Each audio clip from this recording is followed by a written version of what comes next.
안녕하세요.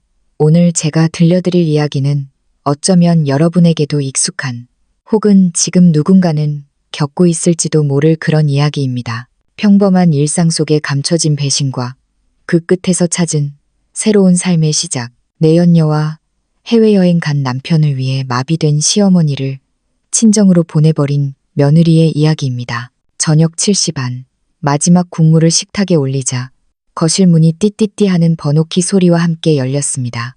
보지 않아도 남편 민호 씨라는 걸 알 수 있었죠. 그는 거실 소파에 가방을 툭 던지더니 넥타이를 거칠게 풀었습니다. 얼굴에는 왠지 모를 조급함이 묻어 있었죠. 저는 다가가 가방을 정리하며 오늘 일찍 왔네요. 야근하는 줄 알았는데 마침 갈비탕 끓였으니까 손 씻고 와서 먹어요. 라고 웃으며 말했습니다.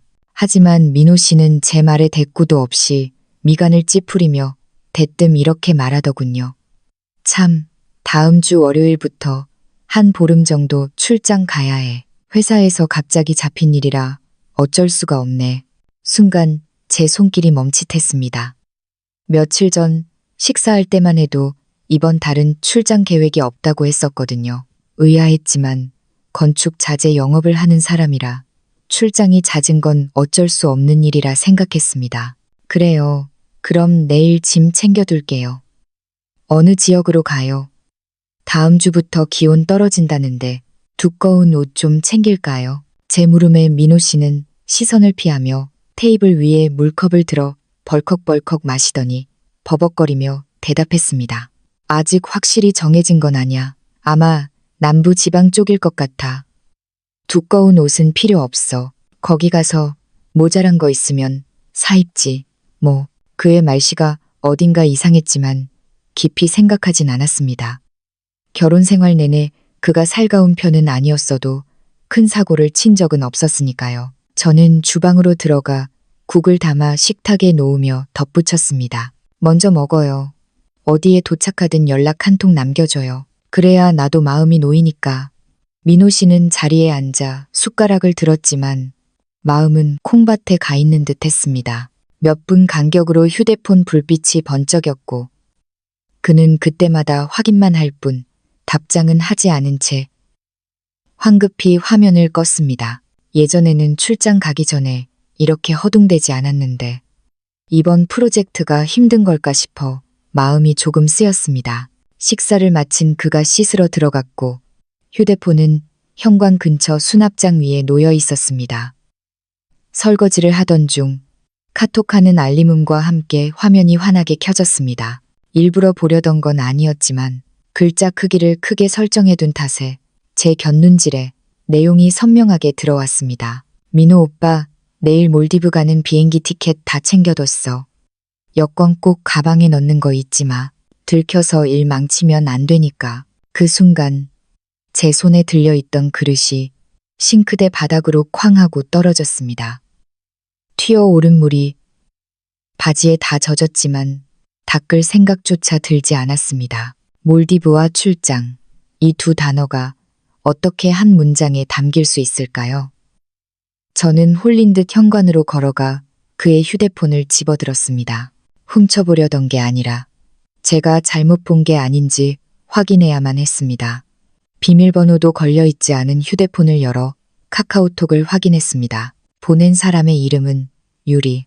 대화 목록을 위로 올려보니 이미 3달 전부터 시작된 은밀한 대화들이 가득했습니다. 오빠, 언제 부인한테 말할 거야? 나 계속 이렇게 숨어서 만나는 거 싫어. 조금만 기다려. 내 상황 좀 정리되면 바로 말할게. 조금만 참아. 그럼 이번 몰디브 여행은 절대 들키면 안 돼. 보름 동안 우리 둘이서만 즐겁게 놀다 오자.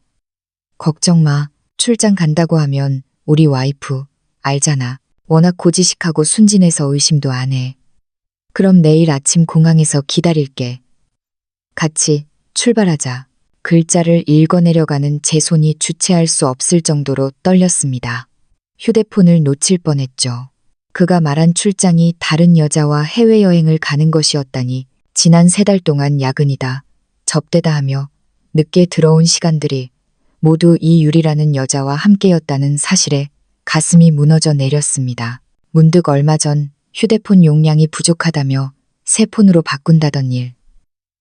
이번 달 월급이 프로젝트 결제 문제로 입금이 늦어진다고 했던 일. 지난주 셔츠 깃에서 낯선 향수 냄새가 났을 때 거래처 직원과 식사하다 묻은 거라고 변명하던 일들. 그 모든 게 저를 속이기 위한 거짓말이었습니다. 욕실 물소리가 멈추고 민호 씨가 수건을 두른 채 밖으로 나왔습니다. 현관 앞에 서서 자신의 휴대폰을 들고 있는 저를 보자마자 그의 얼굴색이 하얗게 질렸습니다. 그는 급히 다가와 휴대폰을 뺏으려 하며 소리쳤습니다. 남의 휴대폰은 왜 마음대로 봐? 누가 보라고 했어? 저는 한 발짝 뒤로 물러나 휴대폰을 꽉 쥐고 그의 눈을 똑바로 응시했습니다. 제 목소리는 예상보다 훨씬 차분하고 가라앉아 있었습니다. 몰디브 출장, 민호 씨, 당신이 말한 그 출장이 사업 파트너랑 가는 건지 아니면 내연녀랑 미러 여행을 떠나는 건지 어디 한번 설명해봐. 그의 눈빛이 흔들렸습니다. 그러더니 억지스러운 변명을 늘어놓기 시작했죠. 오해야. 그냥 거래처 사람이야. 몰디브 쪽에 시장 조사하러 같이 가는 거라고. 당신이 쓸데없는 걱정할까봐 말을 안 했던 것뿐이야. 시장 조사라고요? 저는 코웃음을 치며 휴대폰 화면을 그의 코앞에 들이댔습니다. 이 유리라는 여자한테 보름 동안 우리 둘이서만 즐겁게 놀다 오자라고 말한 것도 시장 조사야? 당신 내가 바보인 줄 알아? 아니면 눈먼 장님인 줄 알아? 대화 기록을 확인한 그의 얼굴은 이제 백지장처럼 변했습니다. 기세등등하던 태도는 온데간데 없고 목소리가 비굴하게 낮아졌습니다.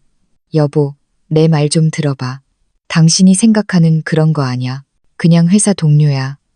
어려서 철없이 장난친 건데 그걸 진심으로 받아들이면 어떡해. 장난이라고요?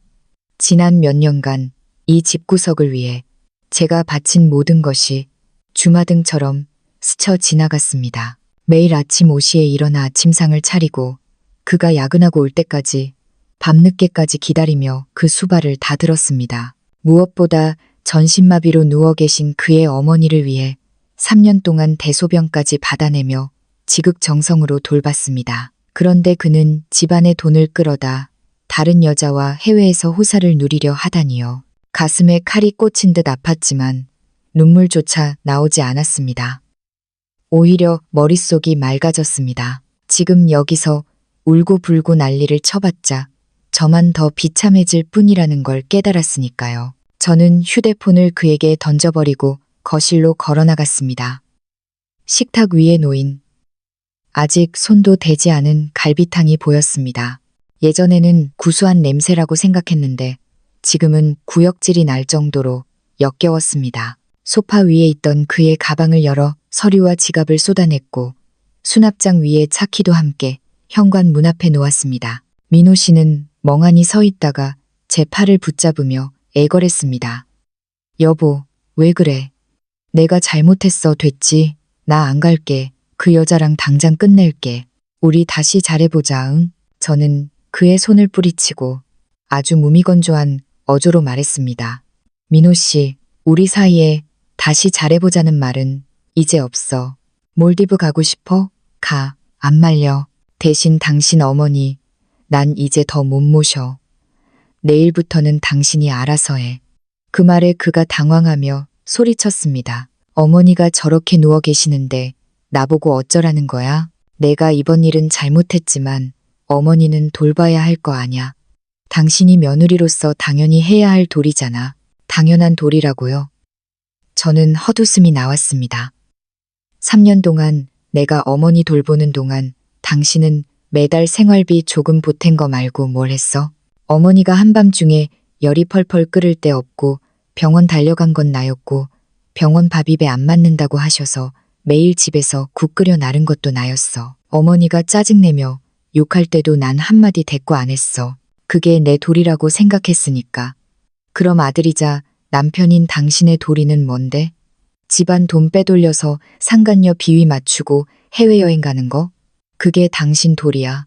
그는 제 말에 입을 떼지 못하고 얼굴이 불그락부르락했습니다. 마지막에는 가련한 척 연기까지 하더군요. 여보, 정말 이번 한 번만 용서해줘. 다시는 안 그럴게. 내가 어머니 더 잘 챙기고 당신한테도 잘할게.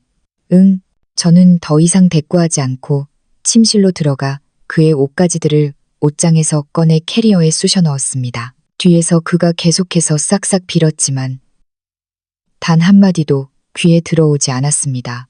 이런 남자와 이런 지긋지긋한 생활은 이제 끝내야겠다고 결심했습니다.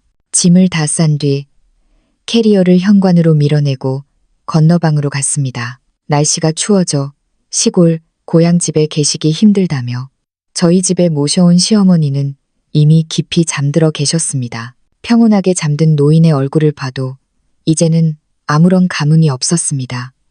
예전에는 불쌍하다고 생각했는데 지금 보니 그 아들의 그 어머니라는 생각만 들었습니다. 시어머니는 민호 씨가 바람 피우고 다니는 걸 알면서도 저에게 늘 부족하다고 우리 아들 아깝다고 타박하던 분이었으니까요. 제 눈이 삐었지 싶었습니다. 거실로 돌아와 소파에 앉았습니다. 민호 씨는 옆에서 계속 웅얼거리며 사과를 늘어놓고 있었습니다. 저는 휴대폰을 꺼내 시골 고향 집 근처에 사는 그의 사촌 형님 상철 씨의 번호를 찾았습니다. 예전에 형님이 서울에 일 보러 왔을 때 저희 집에서 식사 대접을 한 적이 있는데 듬직하고 성실한 분이었죠. 잠시 망설이다 전화를 걸었습니다. 신호음이 2번 울리더니 형님의 목소리가 들렸습니다. 여보세요, 재수 씨? 이 늦은 시간에 무슨 일이세요? 제 전화를 듣자 민호 씨가 갑자기 조용해지더니 긴장한 눈빛으로 저를 쳐다봤습니다. 저는 깊게 숨을 들이마시고 말했습니다. 형님, 다름이 아니라 민호 씨가 다음 주 월요일부터 한 보름 정도 출장을 가게 됐어요. 그런데 저도 갑자기 친정에 급한 일이 생겨서 한동안 가 있어야 할 것 같거든요. 지금 어머니가 저희 집에 계시는데 제가 돌봐드릴 형편이 안 돼서요. 죄송하지만 내일 일찍 오셔서 어머니 좀 고향집으로 모셔가 주실 수 있을까요? 상철 형님이 당황한 듯 대답했습니다. 아, 민호가 출장을 가요? 아유, 그럼 당연히 모셔가야죠. 걱정 마세요, 재수 씨. 내일 아침 일찍 출발할 테니까 주소 다시 한번 찍어줘요. 도착하면 전화할게요. 네, 형님, 정말 감사해요. 어머니 시골 내려가 계시는 동안 생활비 하시라고 제가 돈 좀 챙겨드릴게요. 전화를 끊자 민호 씨의 안색이 초록색으로 변했습니다. 당신 지금 사촌 형한테 무슨 소리를 하는 거야? 사람 망신을 줘도 유분수지. 망신이라고요? 저는 그를 빤히 쳐다봤습니다. 상간녀랑 몰디브 갈 때는 망신당할 거 생각 안 했어? 내가 뼈 빠지게 아낀 돈으로 그 여자 명품 가방 사줄 때는 망신스러운 줄 몰랐어? 박민호 씨, 내가 당신이랑 싸우고 소리 지르지 않는 걸 감사하게 생각해. 그게 그나마 당신 체면 세워주는 거니까. 그는 더 따지고 싶어 했지만 저는 제 가방을 챙겨 일어났습니다. 신분증, 통장, 그리고 여벌옷 몇 가지가 든 가방이었습니다. 내일 형님이 어머니 데리러 오실 거니까 집에서 기다려. 아니면 지금 당장 짐 싸서 공항으로 꺼지든가. 난 친정으로 가니까 보름 동안 연락하지 마. 당신 목소리 듣고 싶지 않아. 말을 마치자마자 뒤도 돌아보지 않고 문을 열고 나왔습니다. 복도의 전등이 침침했지만 발걸음은 더없이 가벼웠습니다. 어깨를 짓누르던 커다란 바위 덩어리가 드디어 치워진 기분이었습니다. 예전에는 이 가정을 위해, 그를 위해 참고 인내하면 다 지나갈 줄 알았습니다. 하지만 참는다고 해결되는 게 아니라는 걸, 오히려 저 자신을 더 비참하게 만들 뿐이라는 걸 이제야 알았습니다. 아파트 정문을 빠져나와 택시를 잡아타고 친정 주소를 불렀습니다. 창밖으로 스쳐 지나가는 가로등 불빛을 보며 갑자기 눈물이 쏟아졌습니다. 하지만 그건 슬픔의 눈물이 아니라 해방의 눈물이었습니다. 내일부터는 누군가의 아내나 며느리가 아닌 오롯이 저 자신으로 살겠다고 다짐했습니다. 친정에 도착하니 밤 10시가 넘은 시간이었습니다. 엘리베이터도 없는 낡은 아파트 3층. 문틈으로 새어나오는 TV 소리를 들으니 어머니가 아직 주무시지 않고 기다리고 계신 모양이었습니다. 조심스럽게 문을 두드리자 어머니의 목소리가 들렸습니다. 누구세요? 엄마, 나야.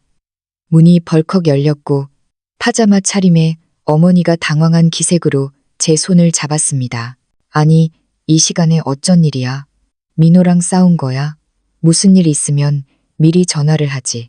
거실에서 아버지도 돋보기를 쓴 채 나오시며 말씀하셨습니다. 왔으면 됐다. 얼른 들어와라. 밖이 춥다. 따뜻한 주황빛 조명이 켜진 거실.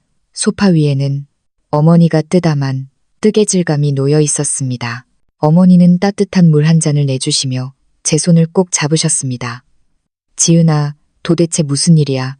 서방이 너 힘들게 하니? 따뜻한 컵을 쥐고 있자니 참았던 눈물이 다시 나올 것 같았지만 꾹 누르고 차근차근 설명했습니다. 엄마, 나 민호 씨랑 이제 못 살겠어. 출장 간다더니 다른 여자랑 몰디브로 여행 갔어. 보름이나 비우겠대. 어머니의 손에 들려있던 뜨개 바늘이 바닥으로 툭 떨어졌습니다. 뭐라고? 그 고약한 놈이 감히 너한테. 네가 저희 집안을 위해 어떻게 했는데. 지 아비 없이 고생하는 거 우리가 다 봐줬고 마비된 지 엄마를 3년이나 네가 수발들었는데 정말 은혜를 원수로 갚는구나. 아버지는 묵묵히 담배를 꺼내 드셨지만 불은 붙이지 않으셨습니다. 한참을 만지작거리시더니 입을 여셨습니다. 그래서 이제 어떻게 할 생각이냐? 다시 가서 싸울 거냐? 저는 고개를 저었습니다. 아니요. 싸워봐야 소용없고 내 기운만 빠져요. 이미 형님한테 연락해서 시어머니 내일 시골로 모셔가라고 했어요. 당분간 여기서 지내다가 그 사람 돌아오면 바로 이혼할 거예요. 이혼이라는 말에 어머니가 잠시 멈칫하셨지만 이내 고개를 끄덕이셨습니다. 그래, 이혼해라. 그런 놈이랑 더 살아서 뭐 하겠니? 네가 그 집에서 겪은 서름이 오죽했으면 매일같이 새벽부터 일어나 고생만 했는데 지는 밖에서 딴 여자랑 놀아나다니 내가 용납 못한다. 아버지도 동의하셨습니다. 잘 생각했다. 싸우지 않는 건 현명한 거다. 하지만 당하고만 있지는 마라. 이혼할 때 내 권리는 다 챙겨야 한다. 집이며 예금이며 다 내 몫이 있으니 그 여자 좋은 일 시키지 마라. 부모님의 지지 덕분에 마음이 한결 단단해졌습니다. 이전에는 이혼이 큰 죄라도 되는 양. 부모님 걱정시키고 남들 보기 부끄러울까봐 겁냈지만 진짜 나를 아껴주는 사람은 남들의 시선보다 나의 행복을 더 중요하게 생각한다는 걸 깨달았습니다. 저는 민호 씨와 있었던 일, 그리고 제가 발견한 메시지 내용들을 다 털어놓았습니다. 어머니는 당장이라도 민호에게 전화해서 소리를 지르시려 했지만 제가 말렸습니다. 엄마, 전화하지 마. 그런 사람한테 말해봤자 입만 아파. 우리끼리 잘 지내면서 걔 때문에 기분 망치지 말자. 어머니는 한숨을 쉬시며 제 손을 토닥이셨습니다. 그래, 내 말이 맞다. 배고프지 않니? 엄마가 네가 제일 좋아하는 계란국에 밥 말아줄게.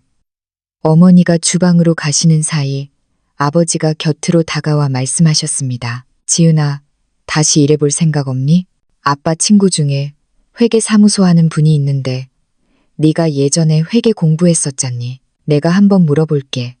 그 말에 가슴이 뛰었습니다. 결혼 전 작은 회사에서 회계 업무를 했었죠. 하지만 민호 씨가 살림과 어머니 간병에 전념하라고 해서 일을 그만뒀었습니다. 지금 생각해보면 제 커리어를 포기하고 그 집안에 헌신한 게 얼마나 어리석었는지 뼈저리게 느껴졌습니다. 네, 아빠, 저 일하고 싶어요. 예전처럼 살고 싶지 않아요. 그래, 그게 맞다. 여자는 자기 일이 있어야 당당하고 마음이 편한 법이다. 잠시 후 어머니가 가져오신 계란국에는 몽글몽글한 계란과 신선한 채소가 듬뿍 들어 있었습니다. 한 숟갈 크게 떠먹으니 집밥의 향기가 온몸을 감쌌습니다. 시어머니 입만 맞추느라 눈치 보며 먹던 밥보다 100배, 1000배는 더 맛있었습니다. 식사를 마치고 어머니는 건너방을 정리해 주셨습니다. 푹 자거라. 내일부턴 다 괜찮아질 거다. 익숙한 침대에 눕자 신기하게도 불면증 없이 바로 잠이 쏟아졌습니다. 마음의 짐을 내려놓은 덕분인지 아니면 집이 주는 안온함 때문인지 모르겠지만 죽은 듯이 깊은 잠을 잤습니다. 다음 날 아침 어머니의 조심스러운 부름에 눈을 떴습니다. 지은아, 일어났니? 상철 씨가 지금 아파트 정문에 도착했단다. 시간 되면 가서 어머니 짐 정리 좀 도와드려야 할 것 같아. 저는 서둘러 옷을 챙겨 입고 나갔습니다. 엄마, 금방 다녀올게요. 점심은 같이 먹어요. 그래, 조심히 다녀와라. 상철 씨랑 너무 길게 얘기하지 말고 어머니랑도 부딪히지 마.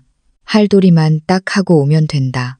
어머니의 당부를 뒤로하고 집으로 향했습니다. 아파트 입구에 상철 형님의 포터트럭이 서 있었습니다. 재수 씨, 오셨어요? 그럼 올라가 볼까요? 집안은 고요했습니다. 민호 씨는 이미 공항으로 떠난 모양이었습니다. 건너방에는 시어머니가 제가 어제 준비해둔 옷을 입고 침대 맡에 앉아 손수건으로 눈물을 훔치고 계셨습니다. 제가 들어서자 복잡 미묘한 눈빛으로 쳐다보셨지만 아무 말씀도 없으셨습니다. 저는 어제 정리해둔 짐 보따리를 챙기며 말씀드렸습니다. 어머니, 짐 다 챙겨뒀어요. 옷은 여기 있고 약은 상자 위에 포스트잇으로 붙여놨어요. 혈압약은 아침에, 진통제는 아플 때 드시면 돼요. 형님께도 잘 설명해드렸으니 걱정 마세요. 상철 형님이 방으로 들어와 휠체어를 펼쳤습니다. 숙모님, 제가 모시러 왔습니다. 시골 공기 좋은 데서 쉬시자고요. 시어머니는 저와 형님을 번갈아 보시더니 갈라진 목소리로 물으셨습니다. 너 정말 나를 이렇게 보내고 싶은 거냐? 내가 여기서 편히 지냈는데 굳이 시골로 보내야겠어? 저는 담담하게 대답했습니다. 보내고 싶은 게 아니라 제 상황이 안 돼요. 저도 친정에 가 있어야 하고 돌봐드릴 사람이 없거든요. 시골 가면 아는 분들도 많고 형님 댁 식구들도 있으니 여기가 훨씬 나으실 거예요. 민호 그놈은 지 엄마는 내팽개치고 어딜 간 거야? 아들 이야기가 나오자 가슴 한구석이 서늘했지만 애써 평정심을 유지했습니다. 출장 갔어요. 급하게 가느라 인사도 못 드렸나 봐요. 다녀와서 연락드리라고 할게요. 진실을 말해봐야 저에게 욕을 하거나 아들 편을 들게 뻔했기에 그냥 조용히 내려보내는 게 상책이라 생각했습니다. 형님이 옆에서 거들었습니다.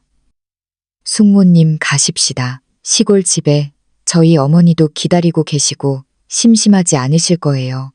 시어머니는 마지못해 침대 끝으로 몸을 옮기셨습니다. 제가 부축하려 하자 제 손을 쳐내시더군요. 됐어, 나 혼자 할 수 있어.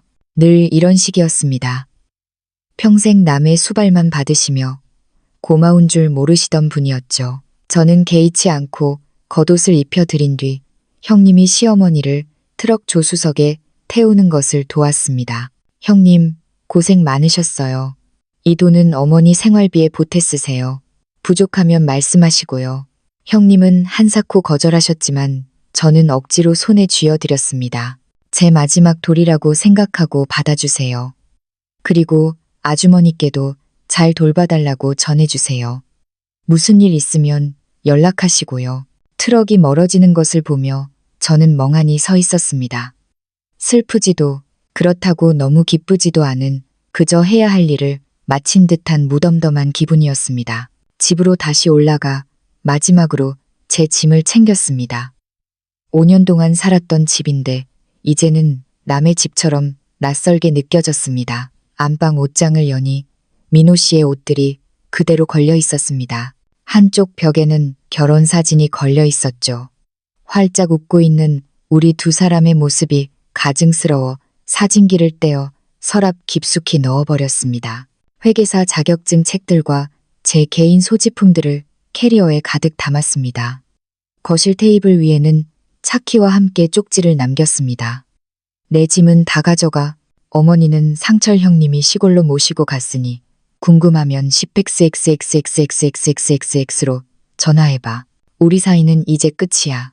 문을 닫고 나오는데 맞은편 집에 사는 박 아주머니를 만났습니다.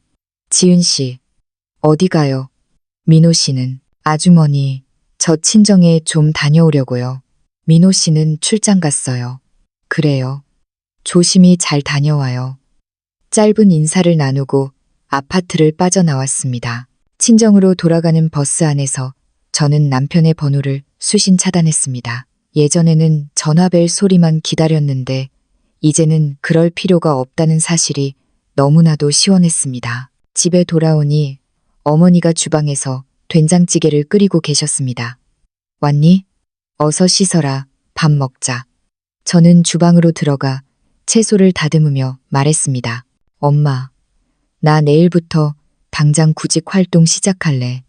아빠 친구분한테 연락 좀 해달라고 말씀드려줘. 아버지는 고개를 끄덕이셨습니다. 그래, 오늘 오후에 바로 전화해보마. 천천히 알아봐도 되니까 너무 조급해하지 마라. 그 후 며칠 동안 저는 인터넷으로 이력서를 넣고 아버지 친구분을 만났습니다. 운 좋게도 친구분이 운영하는 회계사무소에 보조직 자리가 비어 있어 다음 주 월요일부터 출근하기로 했습니다. 월급이 아주 많지는 않았지만 제 생활비로는 충분했습니다. 그동안 민호 씨에게선 연락이 없었습니다. 아마 몰디브에서 그 여자와 즐거운 시간을 보내느라 저나 어머니 생각은 안중에도 없었겠죠. 저는 매일 부모님과 식사하고 저녁엔 산책하며 여유로운 나날을 보냈습니다. 지은아, 엄마는 내 편이야. 앞으로 갈 길이 머니까 과거에 얽매이지 말고 앞만 보고 가거라. 어머니의 따뜻한 조언에 저는 웃으며 대답했습니다. 알아요, 엄마. 예전엔 그 사람 없으면 죽을 것 같았는데 이제 보니까 혼자서도 너무 잘 지낼 수 있을 것 같아요. 사실 새로운 사람을 만날 생각은 전혀 없었습니다. 그저 열심히 일하고 부모님께 효도하며 저 자신을 아끼며 살고 싶을 뿐이었죠. 출근을 시작하자 동료들도 친절했고 업무도 금방 손에 익었습니다. 매일 일정한 시간에 출근하고 퇴근하는 일상이 평범하지만 큰 위안이 되었습니다. 민호 씨가 돌아와서 텅 빈 집과 어머니의 부재를 확인하면 어떤 반응을 보일지 가끔 궁금했지만 금방 털어버렸습니다. 그가 후회하든 말든 이제 저와는 상관없는 일이었으니까요. 어느 날 동료가 물었습니다. 지은 씨, 예전에 회계 일했었다면서요? 왜 그만뒀어요?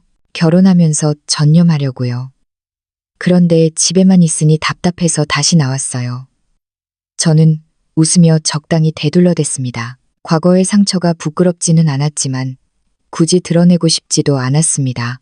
민호 씨가 귀국하기 사흘 전 아버지는 변호사 친구를 통해 이혼 시 재산 분할에 대해 알아봐 주셨습니다. 집은 혼인 후에 산 거니 절반의 권리가 있고 예금도 제 몫이 있다는 걸 확인했죠. 지은아, 절대로 마음 약해지지 마라. 네가 3년 동안 시어머니 모신 것도 기여도로 인정받을 수 있으니 당당하게 요구해. 부모님의 든든한 지원 덕분에 저는 어떤 바람이 불어도 흔들리지 않을 자신감을 얻었습니다. 드디어 민호 씨가 귀국하는 날 아침이 밝았습니다. 7시쯤 양치질을 하고 있는데 모르는 번호로 전화가 왔습니다. 상철 형님이었습니다. 지은 씨, 나 지금 서울 집 앞인데 트럭이 안으로 못 들어가네. 번호키 좀 알려줄 수 있어요? 아, 형님, 제가 지금 갈게요. 저는 서둘러 옷을 챙겨 나갔습니다. 아파트 입구에는 파란색 트럭과 함께 접이식 휠체어가 놓여 있었습니다. 형님은 땀을 닦으며 저를 반겼습니다. 고생이 많아요, 재수 씨. 아니에요, 형님. 짐은 제가 어제 다 싸놨으니 금방 옮길 수 있을 거예요. 엘리베이터를 타고 올라가 문을 열자 집안은 여전히 정적만이 감돌았습니다. 민호 씨는 어젯밤에 도착해서 이미 나간 모양이었습니다. 건너방에는 시어머니가 제가 챙겨드린 옷을 입고 멍하니 앉아 계셨습니다. 저는 진보다리를 형님에게 건네며 다시 한번 주의사항을 일러드렸습니다. 형님, 여기 혈압약이랑 진통제 다 있고요. 복용법도 적어놨어요. 그리고 이 돈 50만 원은 생활비니까 꼭 챙기세요. 형님은 손사래를 쳤지만 저는 굳이 주머니에 넣어드렸습니다. 민호 씨랑 상관없이 제가 드리는 거예요. 어머니, 건강하세요. 시어머니는 휠체어에 앉으면서도 저를 보지 않으셨습니다. 길 조심해라. 아주 작게 들린 그 한마디가 그분이 저에게 남긴 마지막 말이었죠. 시어머니를 보내고 난 뒤 다시 집안을 둘러봤습니다.